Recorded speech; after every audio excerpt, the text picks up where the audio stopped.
자, 부동산 공법입니다. 부동산 공법. 일단 부동산 공법이 뭔지부터 대략적으로 설명을 드릴 겁니다. 저희가 이제 토지 같은 걸 가지고 있을 때 개발되기 이전 상태의 농지 같은 것들, 이런 것들, 예전에는 임야를 가지고 있을 수도 있고, 아니면은 이런 택지, 대지, 건물을 지을 수 있는 땅을 가지고 있을 수도 있습니다. 이런 땅들. 자, 농지를 사고 팔고 하고 임야를 사고 팔고 하고 이런 땅 내지는 내가 이제 건물을 가지고 있다라고 하면은 이런 건물들을 사고 팔고 하는 것까지는 민법이 하는 역할이죠. 민법이.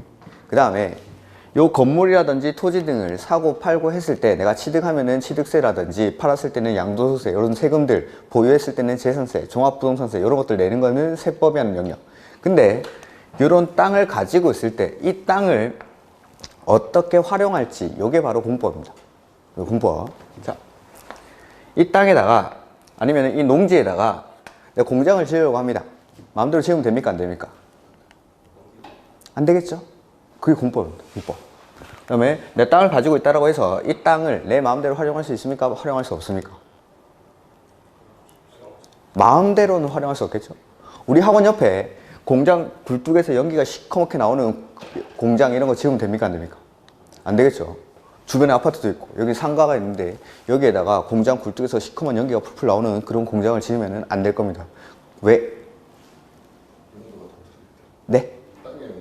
그렇죠. 그렇죠. 이렇게. 그 규제를 받는 겁니다. 여기는 나중에 다음 주쯤에 할 거지만 용도지역 같은 것들이 다르니까 용도지역에 맞춰서 쓰게끔 하는 거죠. 이렇게. 자, 그런 것들이 부동산 공법이죠. 이렇게. 사고 팔고 하는 거 이런 것들은 민법이고 내가 취득하거나 팔았을 때 아니면 보유했을 때 내는 세금, 세법 같은 것들, 그리고 내가 이런 것들을 취득했을 때 이 토지라든지 임야는 공법이 들어갈 영역이 그렇게 크지 않고 건물 이런 것들 을 어떻게 활용할지 이게 이제 부동산 공법입니다. 이렇게. 자, 부동산 공법. 합격생들을 대상으로 이렇게 물어봤을 때 합격을 하는 데 있어서 가장 어려운 과목이 뭐였냐라고 하면은 대부분이 부동산 공법이라고 말을 하죠. 이렇게 부동산 공법. 검색을 해보신 분들은 아시겠지만 공포의 법이다 이렇게 말을 하죠. 극복 못할 정도의 법은 아닙니다. 충분히 할 수 있는데, 자, 이 공법이 어려운 이유는 첫 번째, 용어의 생소함입니다. 용어의 생소함. 평소에 쓰는 단어들이 아닌 거죠. 거기 아까 봤는데 141페이지에 보면은 용어의 정의라는 게 나와요. 용어의 정의. 이 법들은 보통 1조에는 법의 목적이 나오고 2조에는 이 법에 쓰는 용어들을 정의를 해놨습니다. 이 법에서 이러한 말은 이러한 뜻을 가진다 라고 돼 있는데, 거기 보시면 아까 읽었는데 보면 광역도시계획, 2번에 도시군계획, 3번에 도시군기본계획, 4번 도시군관리계획, 그 도시군관리계획 안에 기획의 용도지역, 용도지구, 니은의 개발제한구역, 요거는 좀 그래도 들어봤죠. 도시자연공원구역, 시가와 조정구역, 수산자원보호구역, 디귿, 기반시설, 익숙한 단어가 가끔 나왔습니다. 기반시설. 그 다음에 도시개발사업, 정비사업, 지구단위 계획구역, 입지규제 최소구역, 난생 처음 들어보는 말이죠. 입지규제 최소구역 이런 거. 그 다음에 뒤에 기반시설 이런 것들 설명을 해놨고 쭉쭉쭉 넘겨보면 도시군계획 시설이란, 광역시설이란, 공동구, 도시군계획 시설사업, 도시군계획사업, 도시군계획사업 시행자, 공공시설. 한 장 안에만 해도 모르는 단어가 천지입니다. 이래서 어렵습니다. 이래서 평소에 내가 쓰던 단어가 아니기 때문에, 용어가 친하지 않기 때문에 이런 것들을 내가 수업을 해도 귀에 딱딱 와닿지가 않는 거죠. 그게 가장 어려운 점입니다. 첫 번째. 그래서 첫 번째로는 용어랑 익숙해져야 된다. 근데 이런 것들이 다 법률 용어다 보니까는 대부분이 한자어로 되어 있습니다. 한자어로. 한자어의 가장 장점은 이 한자어 안에 모든 의미를 함축하고 있다는 거죠. 이런 것들을 제가 용어의 생소함들은 수업을 하는 동안에 하나하나 다 풀어서 설명을 드릴 겁니다. 이렇게. 그 다음에 두 번째는 규제법이라고. 규제법. 내 땅을 가지고 있는데 이 땅을 내 마음대로 쓰지 못하는 이유는 규제를 받기 때문에 그렇습니다. 규제를 받기 때문에. 근데 이 규제라는 게 나가보면 다 규제를 받고 있고 규제는 누구든지 다 받고 있는 건데 실제로 몸에 와닿게 규제를 받아본 적이 없다는 거죠. 우리가 이제 배우는 법 중에 건축법이라는 게 있는데, 건물을 지을 때는 원칙적으로 건축법의 적용을 받고 건물을 짓습니다. 여기 건축물 지어보신 분 계십니까? 건축물? 그렇죠. 건물을 지어본 사람이 건축법을 공부하는 거랑 건물을 한 번도 안 지어본 사람이 이 글로 맨 처음에 건축법을 공부하는 거랑은 천지 차이겠죠. 그 차이죠, 그 차이. 한 번도 안 해본 거, 한 번만 딱 해보면은 너무나 쉬운 건데 한 번도 안 해본 걸 글로 먼저 배우니까 이게 너무 어려운 거죠. 뜬구름 잡는 것 같고 생소하고 여기 앞에 나오는 뭐 각종 계획들 나옵니다. 광역도시계획, 도시군기본계획, 도시군관리계획 이거 누가 만들까요? 광명시 도시계획과 과장님이 만듭니다. 광명시 도시계획과 과장님이. 그걸 내가 해본 적이 없죠. 행정계획을 한 번도 만들어 본 적이 없는데 그 공무원들이 하는 일을 우리는 글자로 배우는 겁니다. 그러니까 뭔가 공허하죠, 과목 자체가. 한 번도 해본 적이 없는데 그거를 글로 먼저 배우니까 이게 뭔 말인가 싶은 겁니다. 이렇게. 그런 것들. 규제라는 게, 그러니까 그 범죄자들이 형법, 형사소송법 제일 잘한다죠. 한번 들어갔다 나오면은 그 절차를 딱 구속 절차를 그 사람들이 깨고 나 있습니다. 깨고. 근데 우리는 한 번도 해본 적이 없는 이 규제를 누구나 받고 있는데 받고 있지만 몸으로 체감이 안 될 뿐인데 이런 것들을 글로 배우니까 대신에 다른 말로 하면은 공법을 배우고 나오면은 내가 이때까지 봤던 규제들이 밖에 나가면 보입니다. 밖에 나가면 도로공사 하는 거 이거 그냥 하는 거 아니고 공법에서 배웁니다. 지하철 공사하고 이런 것들 다 공법에서 배우는 겁니다. 그냥 하는 거 아니고. 그리고 왜 여기는 상가들이 쫙 있고 길 건너편에는 아파트가 쫙 있고 저런 것들도 다 이유가 있겠죠. 그리고 요새 신축 빌라들 같은 데 가보면은 옥상을 이렇게 경사지붕으로 이렇게 짓습니다. 예전에는 평지붕이 많았는데 이런 것들도 다 이유가 있습니다. 공법책 안에 이런 것들. 그런 것들 하나하나. 그 다음에 표지판 같은 길거리 가다가 보면은 무슨 지구 무슨 지역 뭐 이런 것들이 많이 보이죠. 이런 것들도 우리 책에서 배우는 것들이 되게 많습니다. 이런 것들이. 그래서 규제를 우리는 다 받고 있지만은 몸으로 체감이 안 되는 건데 다시 이제 반대로 말하면은 이 공법책을 배우고 나면은 공법 과목을 배우고 나면은 이제 그 규제들이 하나하나 보이기 시작할 겁니다. 그리고 실무에 나가서도 이 공법은 가장 많이 쓰는 과목이죠. 가장 많이 쓰는. 실제로 이제 실무 하시는 분들도 전화도 많이 오고 합격하고 나서 이거 어떻게 해야 되냐고 저한테 물어볼 게 아니라 조례집을 찾아봐야 되는데 이렇게. 그러니까 실제 뭐 나가서도 사무실에는 공법책 하나 정도는 비치를 해 두시는 분도 되게 많습니다. 이렇게. 그만큼 실제로 많이 쓰이는 과목이 공법입니다. 이렇게. 뭐 민법 이런 건 쓸 일이 없겠죠. 변호사 부르면 되는데. 세법도 뭐 세무사 부르면 5초 만에 튀어나옵니다. 이렇게. 그러니까 굳이 실무에서는 그렇게 크게 쓰이지 않지만 가장 이제 손님들이 먼저 왔을 때 맨 처음에 이제 상담해 주는 게 공법이랑 세법 부분에 대해서 상담을 해줍니다. 실제 이제 업무를 하시면 이렇게 이런 것들 규제법이기 때문에 이런 것들이 없습니다. 그 다음에 세 번째 양이 너무 많습니다. 양이. 저는 이제 법대에서는 이런 과목을 배우지 않습니다. 뭐 전공 선택 과목에 토지공법 이런 게 있었는데 저도 이제 처음에 강의를 하려고 부동산 공법이라는 과목을 봤을 때 우리나라에 뭐 민법, 형법, 상법 이런 것들처럼 부동산 공법이라는 법이 있는 줄 알았는데 그거 아닙니다. 부동산 공법은 우리 공인중개사 시험을 치르기 위해서 만들어진 과목의 제목이고 이 부동산 공법 안에는 단행법이 6개가 들어가 있습니다. 법이 6개가 들어가 있습니다. 그렇다 보니까 양이 되게 많습니다. 그러니까 민법이나 학계론 이런 것들보다 그냥 절대적인 양으로 따지면은 공법이 훨씬 더 많을 수도 있습니다. 일단 양에 막 사람들이 지칩니다. 양에. 그래서 공법이 어렵습니다. 그래서 이런 어려운 것들은 제가 해결해 나가야 되는 문제인 거죠. 그래서 처음에 말씀드린 것처럼 이 용어의 생소함은 제가 용어를 하나하나 쪼개가지고 다 설명을 드릴 겁니다. 나올 때마다. 그 다음에 뭐 규제법들, 이런 것들. 규제를 받아본 적이 없으니까. 그때서 이런 것들 설명을 드릴 때 제가 마치 내가 규제를 받고 있는 감정이입을 해서 그렇게 설명을 드릴 겁니다. 이렇게. 그 다음에 양은 제가 수업하는 중간중간에 점점 줄여나갈 겁니다. 이렇게. 제가 설명 안 하는 부분들이 시험에 안 나오는 건 아닌데 빈출되지 않으니까 그런 부분들은 빼버릴 겁니다. 이렇게. 그런 부분들이 아까 말했던 상에 해당하는 부분이라고 생각하시면 됩니다. 그러니까 그런 것들은 가볍게 틀리면 됩니다. 60점이 어떤 점수인지 보면은 60점 받으려면 우리 40문제 중에 몇 문제 맞춰야 됩니까? 24개. 반대로 하면 16개나 틀려요. 절반 가까이. 근데 합격하려면 꼭 60점 받아야 되는 거 아니죠? 중개법 잘하면 중개법. 중개법 잘하면은 공법 16개만 맞아야 됩니다. 거의 절반 가까이 틀려도 되는 거죠. 절반 가까이. 그런 것들이니까 그냥 제가 양을 많이 줄일 겁니다. 많이 줄일 건데 그런 것들은 안 배운 부분들이 만약에 나오면은 그냥 가볍게 제끼면 됩니다. 대신에 배운 부분들만 확실히 맞춰도 반드시 60점 이상은 나올 테니까 그렇게 오시면 됩니다. 이렇게 이런 것들. 그래서 용어의 생소함이라든지 규제 이런 양이 많기 때문에 이런 것들을 부동산 공법을 되게 부담스럽게 느끼는 부분들이죠. 이렇게. 그래서 이런 것들은 제가 수업을 하면서 하나하나 해결해 나가겠습니다. 그 다음에 어디 이렇게 보면은 11월, 12월 인문 과정이 꼭 필요하냐라는 사람들이 있는데 필요한 과정입니다. 필요한 과정. 우리가 이제 운동선수들이 뭐 2시에 경기라고 해서 2시에 바로 출근해가지고 유니폼 갈아입고 경기를 뛰는 거 아니죠. 아까도 말했지만 한 10년 정도? 20년 정도 공부를 안 하시던 분들, 책상에 앉아본 적이 없으신 분들이 앉아가지고 공부를 하는 겁니다. 재밌는 영화를 2시간을 봐도 화장실 가고 싶고 허리도 아프고 한데 이 재미도 없는 이런 부동산 공법을 3시간씩 듣고 있으면은 당연히 힘들죠. 머리 안 들어오고. 그러니까 이런 것들은 앉아있는 연습한다고 생각하십시오. 연습한다고. 1월 달에 오시면은 실제로 공부가 되는 시기는 뭐 3월 달부터 공부가 되는 겁니다. 2달 동안 멍하니 앉아있다가. 지금도 마찬가지. 그리고 지금도 뭐 11월, 12월 달에는 제가 아까도 말했지만 편하게 들으시면 편하게. 편하게 듣고 까먹고 필기할 것도 없고 줄실 것도 없습니다. 그러니까 그냥 편하게 들으시면 됩니다. 편하게. 그렇게 이제 앉아있는 연습하시고 1, 2월 달부터 하시면 1, 2월부터. 이렇게. 그래서 그 다음에 11월, 12월처럼 이렇게 용어를 자세하게 풀어가지고 설명하는 경우는 없습니다.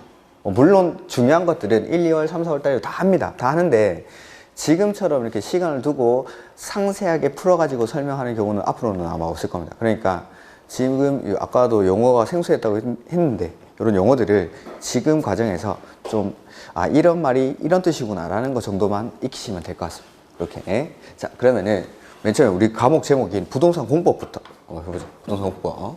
부동산 공법은 부동산이란 말이랑 공법이란 말, 이 두 단어가 결합이 되어 있습니다. 이렇게. 부동산이 뭡니까? 부동산? 네? 땅하고 건물. 그리고 왜? 움직이지 않는 거. 이렇게. 제가 뭐 수업 시간에 질문하면은 편하게 대답하시면 됩니다. 편하게. 제가 뭐 정답을 듣고자 물어보는 거 아니고 그냥 한번 생각해 보시라고. 이렇게. 뒷수습은 제가 알아서 할 테니까 그냥 편하게 대답하시면 됩니다. 땅하고 건물, 뭐 움직이지 않는 거, 뭐 이런 것들. 그렇죠? 부동산. 부동산은 땅하고 건물, 이런 것들인데 앞으로 이제 우리는 전문가니까 전문적인 용어를 써요. 전문적인 용어. 이렇게.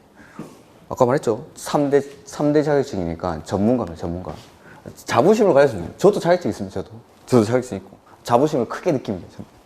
부동산의 법적 정의는 민법에 나옵니다. 네? 네. 공부를 좀 하셨습니까? 그렇죠? 대답해보는 거 보면 딱 나오죠, 이게. 괜찮습니다. 민법에 보면은, 민법 99조에 1항에 나옵니다. 민법 99조 1항에 토지 및 그 정착물이라고 부동산을 정의를 하고 있습니다. 이렇게. 이 부동산에 반대되는 게 이제 동산이겠죠. 동산. 법에서는 뭔가 구분을 할 때 실익이 있어야 구분합니다.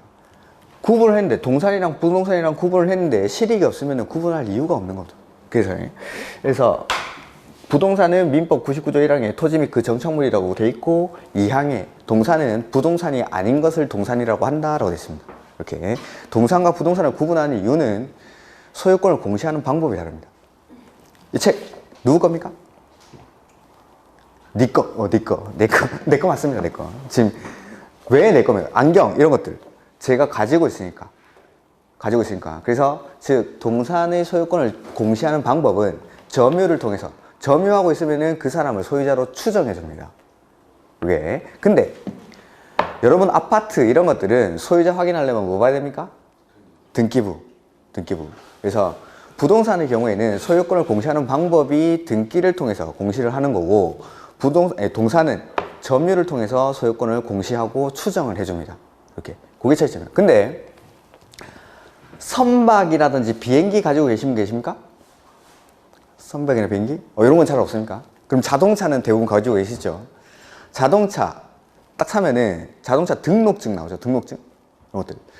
자동차, 선박, 항공기 이런 것들은 동산입니까? 부동산입니까? 동산이죠. 동산. 토지 및 토지나 부동산은 토지나 그 정착물인데 토지도 아니고 토지에 붙어 있는 것도 아니니까 자동차, 선박, 항공기는 동산인데 동산 아까 뭐 하고 있으면 소유자로 추정해 줍니까? 점유하고 있으면 동산은. 그러면은 지금부터 공항에 가가지고 아시아나 항공이든 대한항공이든 비행기에 앉아있으면 내 겁니까?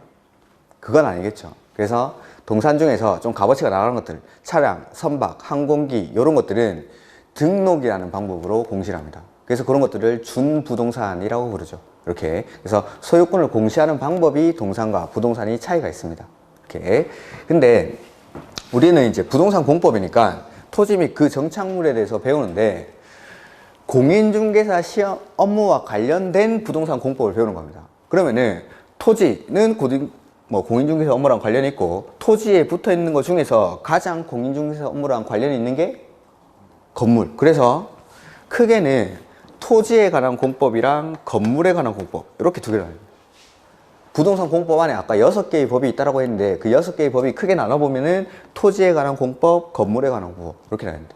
토지에 관한 공법이 4가지가 있고 건물에 관한 공법이 2가지가 있습니다. 이렇게 총 6개의 법이 원해 있습니다. 그 다음에 동산, 부동산을 했고 그 다음에 공법인데 공법의 반대 개념이 뭔지 아십니까? 공법. 속삭이시지 마시고 크게 말하면 됩니다. 서법. 이 공법만 알면 되지만 사법은 민법 시간에 하겠지만은 공법을 알기 위해서는 반대 개념인 사법을 알면 공법이 좀 더 명확해집니다. 이렇게. 근데 공법과 사법을 써놨는데 요 공법, 사법 했으니까 법이 뭔지부터 한번 설명해 보세요. 법이 뭔지. 법. 우리 흔히 쓰는 말 중에 법이란 말이 있고 법률이란 말이에요. 법률. 법과 법률은 같은 말입니까? 다른 말입니까? 법과 법률은? 그렇죠. 같으면 제가 안 물어보겠죠. 다른 말. 법은 한 글자, 법률은 2글자. 이렇게. 다른 말이죠. 자, 법. 우리 학원에 법이 있습니까? 우리 학원에? 있죠. 수업은 10시부터 1시 반까지로 하고 수업 시간에는 핸드폰을 진동이나 무음으로 해주시고 이런 것들. 이거 법입니다. 규법. 그 다음에 집에 가면 법이 있습니까? 그렇죠. 남편한테 술 먹고 들어오지 마. 애들한테 10시까지 집에 들어와. 이런 것들. 집에 다 법입니다. 개모임에 가면 회칙 같은 것들 있죠. 어디에나 가면은 다 법이 있습니다. 약속들, 사람들끼리 약속 이런 것들을 규범이라고 하고 그 규범의 총체, 규범을 통틀어서 싹 다 이제 법이라고 하는 겁니다. 그러니까 사람들이 모여있는 곳에 가면은 그 사람들끼리의 약속 이런 것들이 다 규범인데 그 규범을 통틀어서 다 법이라고 부르는 겁니다. 법이라고. 이렇게. 일부 이제 상식선에서 해결되는 것들도 있지만은 이런 것들이 법이 되죠. 자, 근데 법률입니다. 법률. 우리나라에도 그런 법이 있습니까? 우리나라에 법이 있습니까? 네. 있죠. 우리나라에 법이 있죠. 우리나라 법 중에 가장 최상위법이 뭡니까? 헌법. 그 다음에 법률. 그 다음에 뭐가 있냐면 명령이라는 게 명령. 여기까지. 그 다음에 조례. 그 다음에 규칙. 이게 우리나라 법의 체계입니다. 법의 체계. 자, 헌법이 최상위법인데 이런 것들은 이제 우리 체계에는 안 나오는데 자, 헌법이 우리나라 최상위법인데 왜 헌법이 우리나라 최상위법입니까?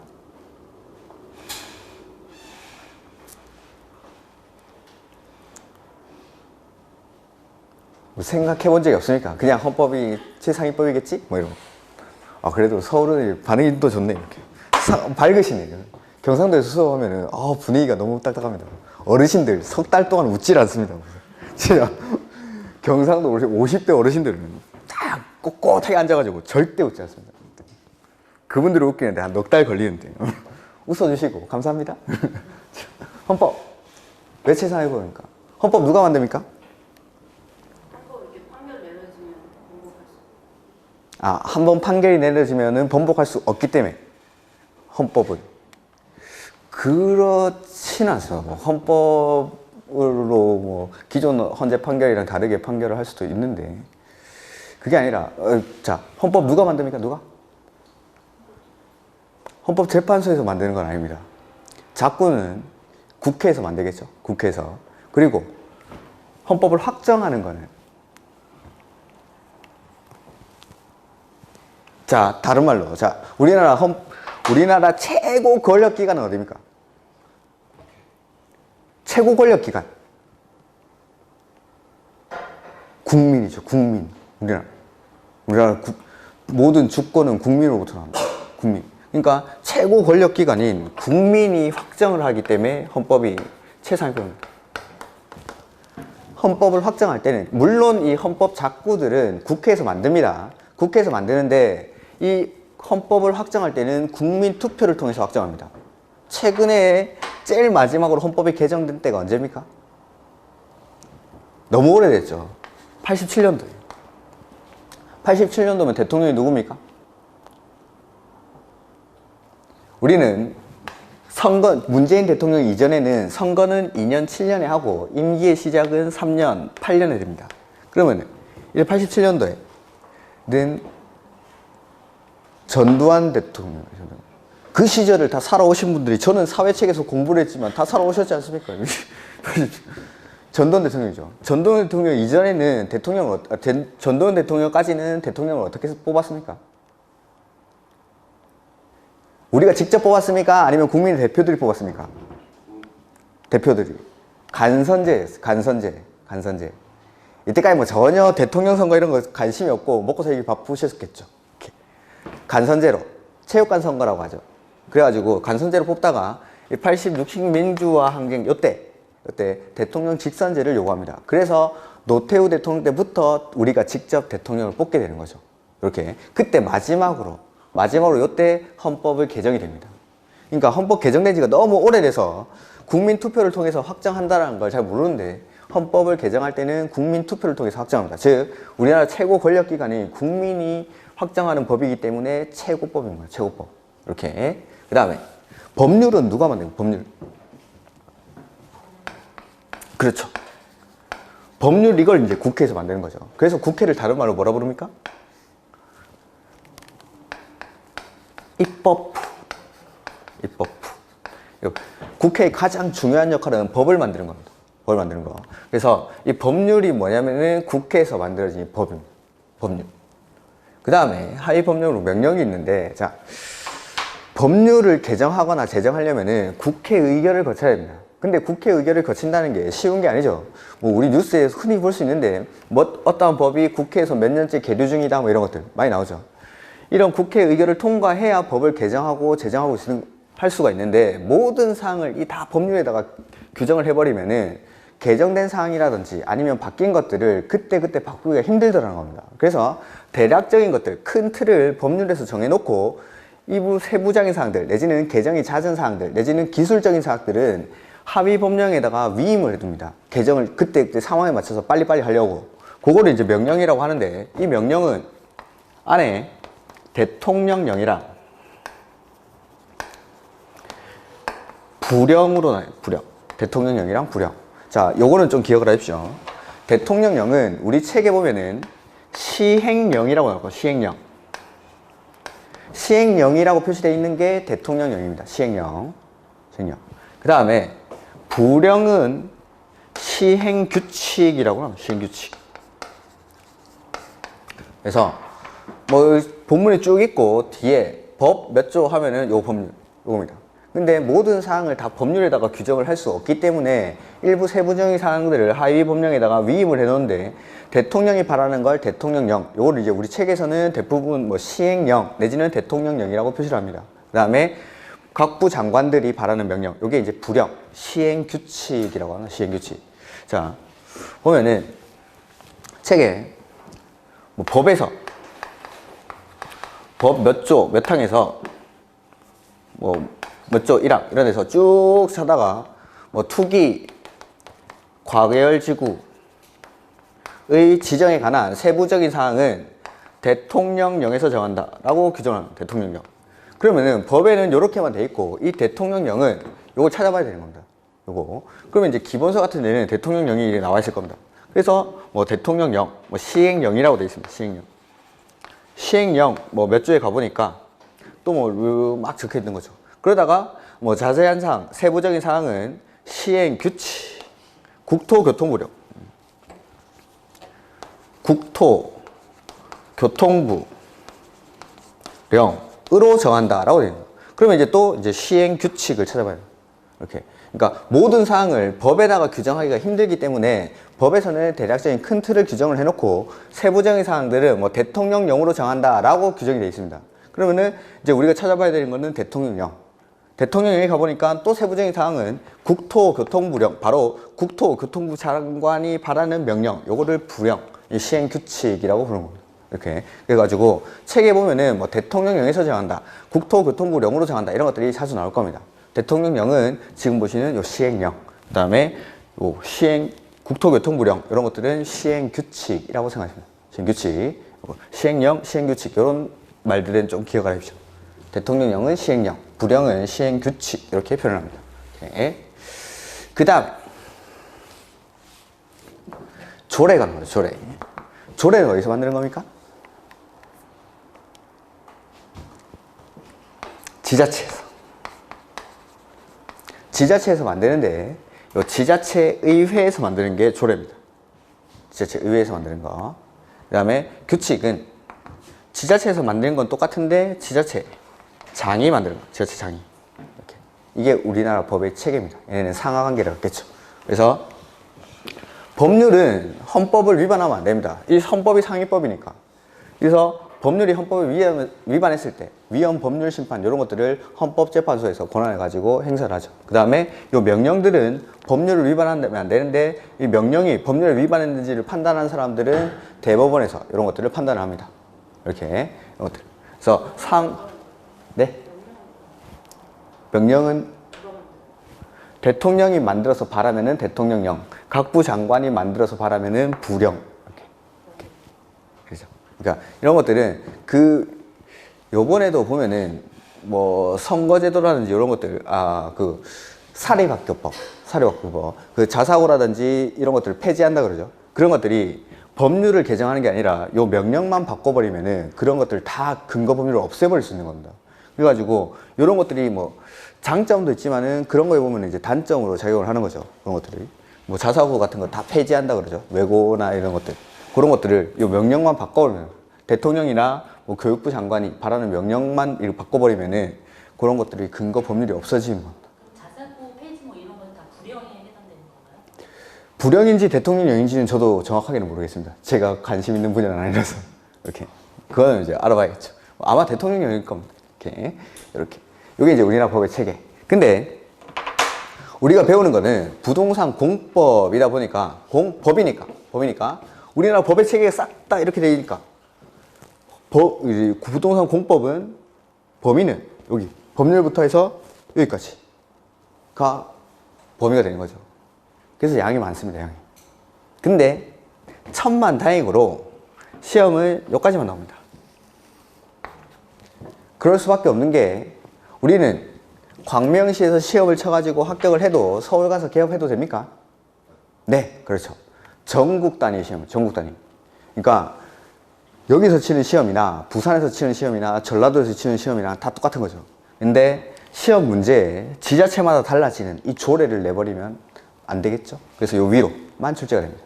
실무에 나가면은 이 조례가 엄청 중요합니다. 조례.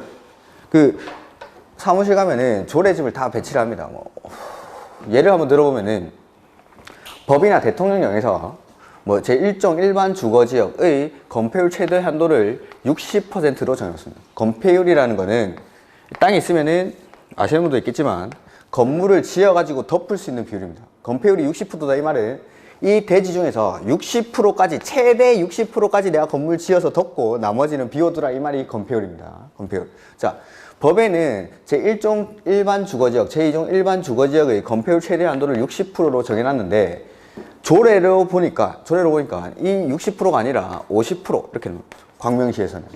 아니면 40% 이렇게 해놓을 수도 있고. 저도 뭐 이쪽 조례를 모르니까. 근데 이제 다른 지방 가니까 여기 45%, 뭐 다른 지방 또 55% 이렇게 될 수도 있습니다. 법에서는 60%를 최대 한도로 정해놓고 요 자세한 사항은 조례마다 각각 따로 정해요. 지자체마다 조례로. 그러니까 내가 실무에 나와가지고 상담을 할 때는 이 조례를 봐야 됩니다. 그 다음에 뭐 제1종 일반 주거지역, 제2종 일반 주거지역 아니면은 일반 상업지역 이런 데서 내가 건물 중개를 하는 거죠. 근데 이 사람이 뭐 커피집이라든지 아니면은 음식점, 일반 음식점 이런 것들을 하러 왔습니다. 근데 이 일반 음식점이라든지 뭐 주유소 같은 거 중개를 해주려고 하는데 이 주유소가 되는 용도 지역이 있고 안 되는 용도 지역이 있습니다. 그게 일단은 요 대통령령에서 정해놓습니다. 대통령령까지 요런 데까지는 전국 공통이죠. 전국 공통인데 그 지자체마다 또 달라집니다. 가게. 그러니까 실무에 나가면은 이 조례가 정말 중요한데 일단 우리는 시험 치는 데까지 요까지입니다. 시험 요까지. 그래서 전국적으로 공통되는 사항까지를 공부를 합니다. 각각의 출제 비중을 대충 보면은 요 법률이 한 80% 정도 출제가 됩니다. 대통령령이 15% 정도. 그다음에 불령이 5% 정도. 그래서 보통 때 보면은 상에 해당 문제를 20% 정도 출제한다고 했는데 그게 이겁니다. 요거 내면 이게 어려운 겁니다. 근데 요번에는 요런 데서 한 30%가 나왔다는 거죠. 이런 데서. 그 중에서 30%가 출제가 되다 보니까는 시험장에서는 좀 상당히 어렵게 느꼈을 수도 있습니다. 이렇게. 근데 좀 쉬운 문제들이 너무 쉽게 나오다 보니까는 뭐 실제 시험에서는 고득점 하신 분들이 되게 많습니다. 보면. 그래서 요런 데서 나오면은 조금 어려운 문제입니다. 그러니까 공부를 하실 때도 보면은 법률 위주로 공부를 해야겠죠. 당연히. 그래서 기본서가 나오면은 대부분의 법률 규정들은 다 써져 있을 겁니다. 기본서에. 그 다음에 대통령령 중에서도 빈출되는 사항들은 당연히 또 기본서에 써져 있습니다. 그 다음에 불령, 이런 것들은 웬만하면 수업 잘 안 합니다. 웬만하면. 시험에 나오는 거 빼고는. 그래서 시험에 나오는 것도 잘 없고 이런 것들은 그냥 버리는 게 훨씬 속 편합니다. 그래서 이런 것들은 수업을 잘 안 할 겁니다. 대신에 이런 것들 위주로 일단 공부하십니다. 그 다음에 아까도 말씀드렸지만 법에다가 계략적인 사항들을 정해놓고 그 다음에 세부적인 사항은 대통령령에다가 위임하고 이렇게 식으로 하니까 일단 큰 틀부터 법 조문부터 아시는 게 훨씬 더 중요한 겁니다. 법 조문 큰 틀을 알고 그 뒤에 세부적인 사항 대통령령에 가면은 뭐 이러한 것들은 1번, 2번, 3번, 4번, 5번 해가지고 뭐 4, 5가지씩 쭉 나옵니다. 이런 것들이. 그러면은 일단 큰 틀 이런 것들을 할 수 있다 할 수 없다 같은 거 구분하고 할 수 있는 건 몇 개 해가지고 대통령령 가서 이런 것들을 암기하고 이런 식으로 일단은 이런 법 조문부터 아시는 게 훨씬 더 중요한 거예요. 이렇게. 그래서 출제 범위는 이렇게 법률에서 대부분이 출제되고 시행령이나 시행규칙까지도 출제가 되는데 이 시행령이나 시행규칙 같은 것들이 출제가 되면은 문제는 조금 어려워집니다. 조금. 자, 그 다음에 요게 이제 우리 법이고 그 다음에 공법과 사법을 좀 비교를 해보죠. 공법과 사법. 우리 지구상에 딱 한 명만 사면 딱 한 명만 법이 필요합니까? 필요 없습니까? 필요 없죠. 지구상에 딱 한 명만 살면은 지 마음대로 해도 상관이 없죠. 다른 사람한테 피해를 안 주니까. 근데 갑이라는 사람 혼자 살 때는 법이 필요가 없었는데 갑이라는 사람과 관계를 맺는 을이라는 사람이 생기니까 이 두 사람 사이에서 지켜야 될 약속이 필요하다는 겁니다. 그래서 그게 이제 법이 만들어지는 겁니다. 그러니까 세상에 아담 혼자 있을 때는 상관이 없는데 이브랑 결혼을 하면서 여러 가지 문제가 발생하죠. 예를 한번 들어볼까요? 이거 뭐 남녀 차별 이런 거 아니고 그냥 편하게 들으십시오. 예니까. 자, 감남과 을녀가 결혼을 해가지고 법 1조를 만듭니다. 법 1조. 감남은 돈을 벌기로 오기로 하고 을녀는 밥을 하기로 합니다. 오케이 한 거죠. 서로 오케이 합의를 했습니다. 그게 이제 감남이 다음날 일어나가지고 일을 하러 갈 때 밥을 먹을 줄 알았죠. 아침에 일어났더니만 밥을 줍니다. 밥을 주는데 진짜 밥만 주는 거, 밥만. 반찬 없고. 아예 안 되겠네. 2조를 만듭니다. 그래서 용어의 정의가 나오죠. 이 법에서 밥이라 함은 밥과 채소, 반찬 3가지를 밥이라고 한다. 라고 하는 거죠. 이렇게. 그 다음에 이제 다음날은 당연히 밥을 먹을 줄 알고 아침에 일어납니다. 근데 밥이 없습니다. 밥이. 아침 9시까지 출근을 해야 되는데 아침 9시에 밥을 주는 거죠. 3조를 만듭니다. 3조를. 밥이라 함은 아침 7시, 낮은 12시, 저녁 7시 이렇게 하루 3끼를 말한다. 이런 식으로. 사회가 복잡해질수록 이 법 조문도 역시 이렇게 따라서 복잡해지는 겁니다. 이렇게. 그러니까 혼자 있을 때는 법이 필요가 없는데 두 사람 사이에 관계를 맺으면서 요 법이라는 게 만들어집니다. 그리고 이 사법과 공법을 구분하는 기준이 갑과 을의 관계가 어떠한 관계인지를 가지고 사법과 공법을 구분합니다. 이렇게. 자, 보면은 사법은 이 두 사람 사이의 관계가 사인과 사인 사이에 관한 관계입니다. 사인과 사인 사이. 이렇게. 근데 그에 반해서 공법은 국가나 지자체와 일반 국민 사이의 관계, 요걸 규율하는 게 공법입니다. 예를 한번 들어볼까요? 갑이라는 사람이 을에게 돈을 빌립니다. 1억 원 정도? 민법에서는 돈 빌리는 거를 금전 소비대차 계약이라고 합니다. 금전 소비대차 계약. 자, 돈을 빌렸으면 변제기가 도래하면 이 갑은 을에게 변제를 해야 되는데 변제기가 도래했음에도 불구하고 변제를 안 합니다. 내지는 변제기에 갑이 변제를 했는데 을이 변제를 못 받았다라고 주장을 하는 거죠. 둘 사이에 분쟁이 생겼죠. 그러면 이제 어떻게 합니까? 둘 사이에 분쟁이 생기면 민사소송 법원에 가야죠. 법원에. 자, 법원에 가면은 판사님은 갑과 을을 중에서 채무자인 갑을 조금 더 위에 놓고 판단합니까? 채권자인 을을 조금 더 위에 놓고 판단합니까? 채권자. 돈을 빌려봐가지고 뭐 채권자가 너무 위에 있어 보입니까? 그렇죠, 그렇죠. 채권자, 채무자가 누군지는 신경을 쓰지 않습니다. 판사님은 채권자가 제시하는 증거, 채무자가 제시하는 증거만 가지고 판단하는 거. 이게 채권적으로. 채권자가 제시하는 증거, 채무자가 제시하는 증거만 가지고 갑과 을 중에 누구를 위에 놓고 판단하는 게 아니라 이 두 사람을 평등, 대등한 위치에 놓고 판단하는 거죠. 그래서 이 사법은 사인과 사인 간의 관계를 규율하긴 하는데 이 두 사람 사이의 관계가 평등 내지는 대등한 관계입니다. 평등 내지는 대등한 관계. 오케이. 근데 공법은 국가나 지자체가 일반 국민보다는 우월한 지위에서 규제를 가는 겁니다. 즉, 이 두 사람이 상하관계를 가집니다. 상하관계. 자, 여기 이제 토지가 있습니다. 갑이라는 사람이. 근데 이 토지에다가 국장이 국토교통부 장관, 국토교통부 장관이 갑의 토지를 개발 제한구역, 이게 우리 흔히 뭐라 부릅니까? 개발 제한구역을? 그린벨트라고 부르는 게 이 개발 제한구역입니다. 국장이 갑의 토지에다가 개발 제한구역을 뭐 지정하는 일은 없겠지만 지정을 합니다. 그러면 나는 원래 이 토지에다가 건물도 지을 수 있고 주택도 지을 수 있었는데 갑자기 이런 개발 행위를 못하게 막아버리는 거죠. 만약에 갑과 국장이 평등, 대등한 지위라면은 이런 거 할 수 있습니까? 안 되죠. 그래서 국장이 갑보다는 우월한 지위에서 갑 개인의 재산권에 대해서 규제를 가하는 거. 이게 공법입니다. 공법관계. 다른 예를 한번 들어볼까요? 다른 예를. 자, 광명시청이 있어요. 광명시청. 이 광명시청에서 광명시청 공무원들이 쓸 모나미 볼펜을 이 모나미에다가 주문합니다. 1호선 볼펜 1000자루 정도를 주문하는 거죠. 그러면은 이 모나미는 1000자루를 공급을 하겠죠. 거기에 대한 광명시청은 대금을 모나미 회사에다 지급을 합니다. 그럼 요거는 공법 관계입니까? 사법 관계입니까?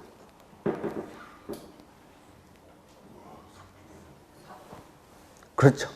그렇죠. 자, 이게 누구 사이의 관계냐가 중요한 게 아니라 이 두 사람이 어떠한 지위를 가지는지가 훨씬 중요한 겁니다. 그래서 뭐 지자체랑 일반 회사와의 사이니까 국가랑 지자체, 일반 국민과의 관계로 볼 수도 있는데 광명시청이 모나미보다는 우월한 지위에서 볼펜을 뺏는 게 아니죠. 돈 주고 사는 건 돈 주고. 그러니까 이 두 사람은 평등, 대등한 관계이기 때문에 지자체가 하더라도 이런 것들은 사법관계에 해당합니다. 사법관계. 그래서 누구와 누구 사이의 관계보다는 이 두 사람이 어떠한 지위를 가지느냐가 공법과 사법을 구분하는 기준이 되는 겁니다. 이렇게. 그 다음에 이 사법에서는 이 두 사람, 사인과 사인을 평등 대등한 관계에 놓고 판단을 하기 때문에 이 두 사람의 문제에 대해서 법원은 절대 개입을 하지 않습니다. 즉, 이 사람이 제시하는 증거, 이 사람이 제시하는 증거만 가지고 그 증거를 판단할 뿐이지 이 두 사람의 누구를 조력하지 않는다는 거죠. 즉, 이 사법 전체를 지배하는 기본 원리는 이건 민법이니까 사적 자치의 원칙, 사적 자치. 사적인 일은 스스로 알아서 다스리라 이 말입니다. 이 사적 자치가 사법 전반을 지배하는 기본 원리가 되는 거예요. 기본 원리. 이 사적 자치를 민법 시간에 자세하게 배우시기 바랍니다. 그 다음에 공법은 보면은 국가나 지자체가 일반 국민보다는 우월한 지위에서 규제를 가는 거예요. 규제를. 이런 것들. 자, 내가 내 땅을 마음대로 활용을 못 한답니다. 여기가 개발제한구역 말고 가로의 토지가 주거지역이라고 해보죠. 주거지역. 주거지역을 딱 들었을 때 이 주거지역 아직 배운 적이 없습니다. 용도지역의 일종인데 주거지역이란 말을 들었을 때 여기 공장 지을 수 있을까요? 못 짓겠죠. 갑은 주거지역의 토지를 가지고 있는 사람이지만 이 갑은 돈이 많아가지고 여기에다가 공장을 지으면 정말 행복할 것 같은 겁니다. 그래서 공장을 짓고 싶은데 규제를 받다 보니까 자신의 토지를 마음대로 활용할 수가 없는 거죠. 내 재산권인데.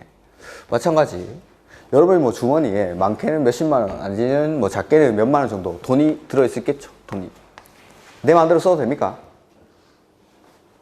현금 내 마음대로 써도 됩니까? 마약 살 수 있으면 마약?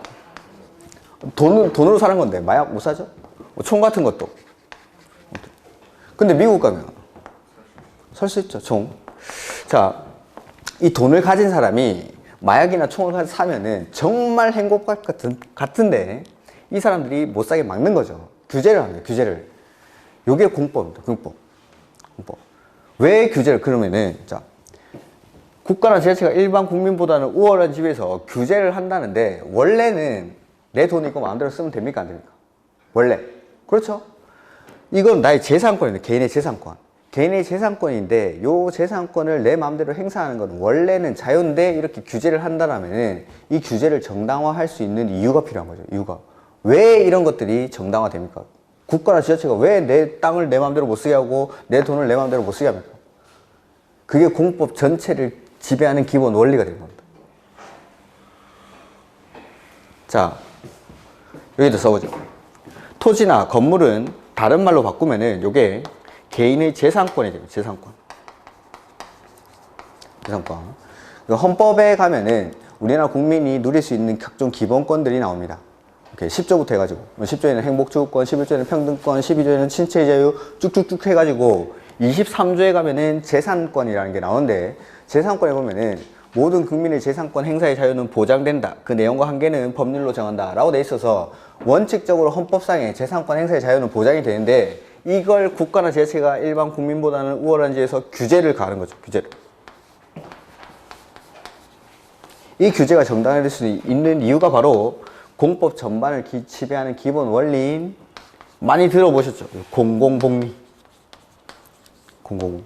이거 아까 보니까 부동산 공법의 정의에도 써져 있는 것 같던데. 138페이지 부동산 공법에 의해 국가는 공공복리를 증진시키고, 네, 공법에서는 할 말 없으면 요 공공복리라는 말 쓰는 겁니다. 이게 공법 전체에 나오는 기본 원리니까. 그러니까 자, 공공복리가 공공복리? 공공복리? 아, 뭔가 뭐 말을 하고 싶은데 고급진 용어로 표현하려니까 그건 잘 안 되고 그런 거죠. 편하게 말씀하시면 되는데. 뭐 그렇죠. 그렇죠. 자, 그런 것들 한번 해보죠. 자, 갑이라는 사람이 내 땅을 내 마음대로 쓰면은 정말 행복할 것 같은데, 정말 행복할 같은데 이 사람의 자유를 제한을 합니다. 근데 이 사람의 자유를 제한함으로 인해 가지고 얻어지는 일반 사인의 이익이 훨씬 크더라는 거죠. 훨씬.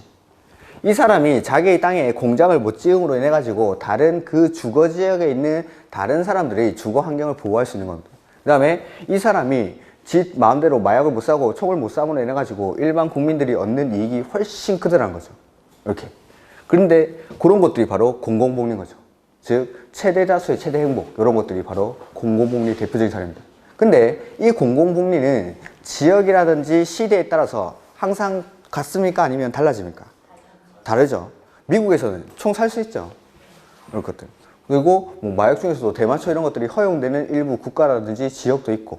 근데 우리나라에서는 금지합니다. 그리고 우리나라 안에서도 70년대, 80년대랑 비교를 해보면은, 자, 지금은 미니스커트 입고 남자가 머리 길고 이래도 단속 안 하지만은 70년, 80년대에는, 70년대 이럴 때는 미니스커트 단속하고 머리, 남자가 장발하고 다니면 단속하고 이렇게 했죠. 그때의 공공복리와 지금의 공공복리가 다르니까. 자, 11월 6일 민간택지 분양가 상한제를 적용을 했죠. 최근에 가장 많이 나오는 거죠. 민간택지의 분양가 상한제. 11월 6일 날. 네. 이렇게 하면서 부산의 3개구의 조정 대상 지역을 해제를 했습니다. 부산의 뭐 해운대구, 수영구, 동래구 이렇게 서울의 27개 동을 민간 택지 분양가 상한제 적용 지역으로 지정을 하고 부산의 3개구, 요 3개구를 조정 대상 지역에서 해제를 하죠. 그리고 나서 여기 가격이 엄청나게 뛴다 그러죠. 여기 아파트 가격이 관심 없으니까 부산은 이렇게 해운대 가면 완전 외국 같은데 여기 죽입니다 야경이 거기 보면. 근데 보면은 이때 투기가열지구라는 제도 자체도 보면은 2005년도인가 2003년도인가 처음으로 시행이 되는데 그때 처음 생길 때 투기가열지구가 예전에는 없었던 겁니다. 근데 2000년도 초반에 아파트 가격이 폭등하는데 그 아파트 가격이 폭등하는 주범이 강남 아파트라고 생각하는 강남 아파트. 근데 강남 아파트 니네는 분양권 전매를 제한한다 라고 할 수가 없으니까 투기가열지구라는 제도를 만들고 이 강남 3구를 투기가열지구로 지정을 해서 그 안에서 분양권이라든지 이런 것들 전매를 제한합니다. 이렇게. 그러니까 예전에는 이러한 것들을 제한할 필요가 없는데 이 투기가열지구 지정되면은 그 안에서 분양권 전매 됩니까? 안 됩니까? 원칙적으로 안 되죠. 투기가열지구나 조정 대상 지역에서는 내가 입주자로 서는 지위를 사고 팔고 하는 게 금지됩니다. 원칙적으로. 다만 뭐 외외적인 경우에는 가능한데 이런 사람들 투기가열지구에 아파트 산 사람들이 실거주 목적으로 산 사람도 있겠지만은 거의 대부분이 이거 투기 목적으로 들어가죠. 투기 목적으로 들어가는데 나는 이거 빨리 팔아야 되는데 던져야 되는데 프리미엄 받고 던져야 되는데 투기가열지구가 지정되니까는 못 던지는 겁니다. 가만 묶여 있는 거죠. 이 사람의 자유를 제한함으로 인해 가지고 얻어지는 공공의 이익이 훨씬 크기 때문에 이러한 것들을 제한할 수가 있는 거죠. 그렇게. 다른 것도 다 마찬가지죠. 마찬가지. 그러니까 지금의 공공복리와 앞으로의 공공복리는 다르겠죠. 그럼 뭐 투기가열지구. 얼마 전에 조정 대상 지역이 3군데가 해제됐지만은 투기가열지구가 지정돼 있다라고 해서 이게 끝까지 가는 게 아니겠죠. 언젠가는 해제가 되겠죠. 그러면은 공공복리를 생각했을 때 언제쯤 해제가 될까? 뭐 아파트 가격이 떨어지면 당연히 해제가 되겠죠. 이런 것들. 근데 아파트 가격이 떨어진다기보다는 경기 전체가 전반적으로 안 좋아지지 않는 한 강남 아파트 값은 안 떨어지겠죠. 대한민국 전 국민이 살고 싶어 하는 곳인데. 경기도. 우리나라 대부분의 사람들이 경기도에 살고 있죠. 경기도에. 지방 사람들도 일하려면은 경기도에 올라와야 됩니다. 서울이나 경기도에. 근데 경기도 사는 사람들. 나는 경기도가 너무 좋아서 삽니까? 서울 가고 싶은데 그냥 여기 집이 더 많고 싸니까 여기 사는 겁니다. 대부분의 사람들이 뭐 경기도가 좋아서 사는 사람도 있겠지만은 서울에 웬만하면 강남에 살고 싶지만은 여기가 더 싸니까 여기 사는 겁니다. 이 경기도의 1000만 수요가 서울 인서울 하려고 대기하고 있고 그 다음에 경기도 밖에 있는 2000만의 수요가 이 안에 들려고 노력하는 겁니다. 이렇게. 그러니까 웬만하면은 강남은 뭐 떨어질 일이 없겠죠. 이런 데는. 이렇게. 이런 것들. 그러니까 공공복리에 의해서 이런 제도들이 공법의 모든 제도들이 만들어지는 겁니다. 그때의 공공복리에 따라서 이렇게. 자, 이게 공법. 그러니까 우리 공법 체계는 보면은 뭐뭐 하세요라는 게 많겠습니까? 뭐뭐 하지 마라고 하는 게 많겠습니까? 규제법이니까. 그래서 재미가 없죠. 책이. 너무 재미없어. 명령적으로 책이 모두 명령적으로 되어 있습니다. 뭐뭐뭐 하지 마가 대부분. 하지 마. 내지는 뭐 할 때는 허가받거나 신고하거나 승인받거나 인가받고 해라고 책이 다 명령적으로 써져요. 책의 내용이 딱딱할 수밖에 없는 거죠. 민법 재밌지 않습니까? 민법? 갑과 을이 매매 계약을 체결합니다. 그리고 을은 갑의 물건을 받아가지고 병에게 넘기는 거죠. 이렇게. 근데 알고 보니까 을이 허위행위로 사는 거죠. 그걸 알고 그걸 이용해가지고 병이 취득하고 이런 것들 막 이야기가 되는 건데 여기는 다 막 하지마 각각 을이 매매 계약을 체결하고 뭐 병은 악의 제3자고 뭐 이런 것들이 막 나오고 뭐 이야기가 되는데 여기는 다 이렇게 책이 딱딱하게 규정이 되어 있습니다. 그러다 보니까 책을 읽기도 싫고 어렵고 막 한 겁니다. 이렇게. 이거는 뭐 규제법이 성격이기 때문에 어쩔 수 없습니다.